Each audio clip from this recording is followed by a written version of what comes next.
আমি গভীর দুঃখের সাথে লক্ষ্য করছি যে ক্রমেই কিছু কিছু সদস্যের মধ্যে আমি অসহিষ্ণুতা লক্ষ্য করছি। জাতীয় সংসদ 5 বছরের জন্য নির্বাচিত হয়েছে। এখানে প্রত্যেকেরই কথা বলার স্বাধীনতা আছে। আপনারা সরকারি দলকে, বিরোধী দলের যেটা দায়িত্ব, সরকারের নানা ধরনের ত্রুটি বিচ্যুতি সম্পর্কে আপনারা সঠিকভাবে বক্তব্য রাখছেন, আরও ভবিষ্যতে রাখতে পারবেন। কিন্তু একজন মন্ত্রীকে তার বক্তব্য তো শেষ করতে দিতে হবে। একজন মন্ত্রী তার বক্তব্য শেষ করার পরে আবার আপনারা দাঁড়ালে আমি পয়েন্ট অফ অর্ডারও দিতে পারিবি, পরবর্তী প্রশ্নোত্তর পর্ব তো জারি রয়েছে। সুতরাং কথা বলার সুযোগ এবং স্বাধীনতা আপনাদের রয়েছে। কিন্তু আমি দেখলাম যে বিরোধী দলের নেতা দাঁড়ালো, পিছন থেকে বেশ কয়েকজন দাঁড়িয়ে, তাদেরকে বসানোই যায় না। সংসদে তো কথা বলার জায়গা, কথার মাধ্যমে, যুক্তির মাধ্যমে অপর পক্ষের বক্তব্যকে খণ্ডন করা যাবে। তো আজকে যে কথা মাননীয় বিরোধী দলের নেতা বলেছেন সেটি আমি পরীক্ষা করে দেখব। যদি অসংসদীয় কিছু থাকে তাহলে সেটাকে এক্সপাঞ্জ করা হবে, কিন্তু কথা বলার স্বাধীনতা হরণ করবেন না। আপনারা যে কজন আছেন তার 2 গুণ 3 গুণ এই পাশে আছে। সুতরাং শব্দ করে বিচারের বাণীকে স্তব্ধ করা যাবে না।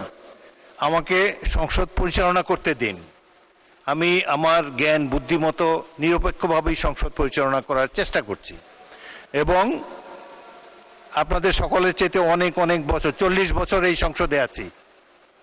অতীতের সংসদগুলোর অনেক খারাপ রেকর্ড আছে। এই সংসদে, বাংলাদেশের সংসদে স্পিকারকে হত্যা পর্যন্ত করা হয়েছে। সুতরাং অতীতের দিক থেকে তাকিয়ে আমি তো মনে করি একটি ভালো সংসদ আমরা পেয়েছি, জনগণের সঠিক নির্বাচনের মাধ্যমেই পেয়েছি। আপনারা উভয় পক্ষকে আমি ধৈর্য ধারণ করার জন্য অনুরোধ জানাবো। এখন প্রশ্নোত্তর পর্ব শেষ হয়েছে। আসরের নামাজের জন্য কতক্ষণ আছে টাইম?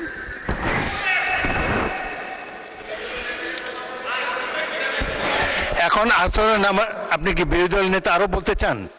আপনি এমন কিছু বলবেন না যে এই ডিবেটটা প্রলং হয়। এখন তো দেখেন সবাই শান্তভাবে বসে আছে। আমি তো বললাম যদি স্বরাষ্ট্রমন্ত্রী অসংসদীয় কিছু বলে থাকেন তাহলে এক্সপাঞ্জ করব। জাতীয় সংসদের আগের প্রসিডিংগুলো দেখেন কত ধরনের বক্তব্য হয়। আমি আশা করব যুক্তি নির্ভর এবং অপর পক্ষের প্রতি সম্মান রেখে বক্তব্য সবাই রাখবেন। অসংসদীয় কোনো কিছু যদি বলে থাকেন সেটা আমরা দেখব, কিন্তু এই যে কথাই বলতে দেবেন না, এই অ্যাটিটিউড খুবই খারাপ। আপনারা যখন বলবেন আমি এই পক্ষকে অনুরোধ করব চুপ করে বক্তব্য শোনার জন্যে। আবার এই ট্রেজারি বেঞ্চ থেকে যখন বক্তব্য দেবে তখন আপনারা ধৈর্য ধরে কথাটি শোনার মতো ধৈর্য ধারণ করবেন। এটা না হলে তো সংসদ চলবে না। পরামর্শ সহিষ্ণুতা না থাকলে গণতন্ত্র ব্যর্থ হবে এই দেশে।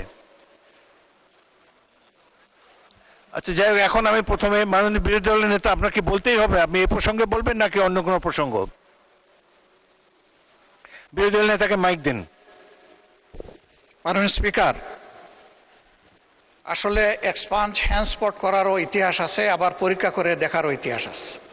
আজকের বিষয়টা একবারে স্পষ্ট, এটা তো আর পরীক্ষা করে দেখার কোনো বিষয় নেই এবং এটা রিপিটেডলি এগেইন অ্যান্ড এগেইন এই কথাগুলো এখানে এসেছে।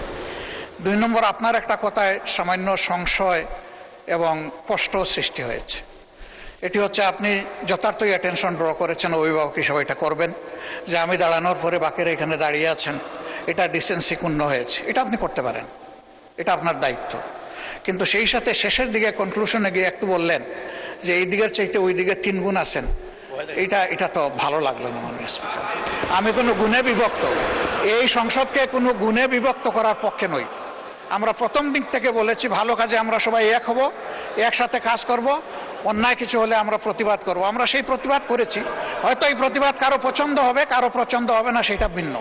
কিন্তু আমি মনে করি যে এই ধারায় আমাদেরকে হ্যান্ডেল না করলে আমরা খুশি হব। ধন্যবাদ আপনাকে। ধন্যবাদ মাননীয় বিরোধী দলের নেতা। আমি কাউকে ছোট করার জন্য কোনো বক্তব্য রাখি নাই, কিন্তু দেখা যাচ্ছে যে আপনারা স্বরাষ্ট্রমন্ত্রীকে বক্তব্যই রাখতে দিলেন না।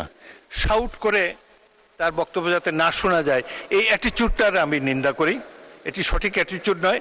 আপনারা যখন বলবেন তখন এই ট্রেজারি বেঞ্চকেও আমি বলবো আপনাদের কথা যাতে শোনে।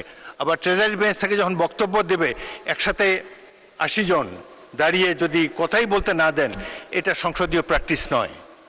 সুতরাং আমি আপনাদের কাছ থেকে পরামর্শ সহিষ্ণুতা এটাই কামনা করি।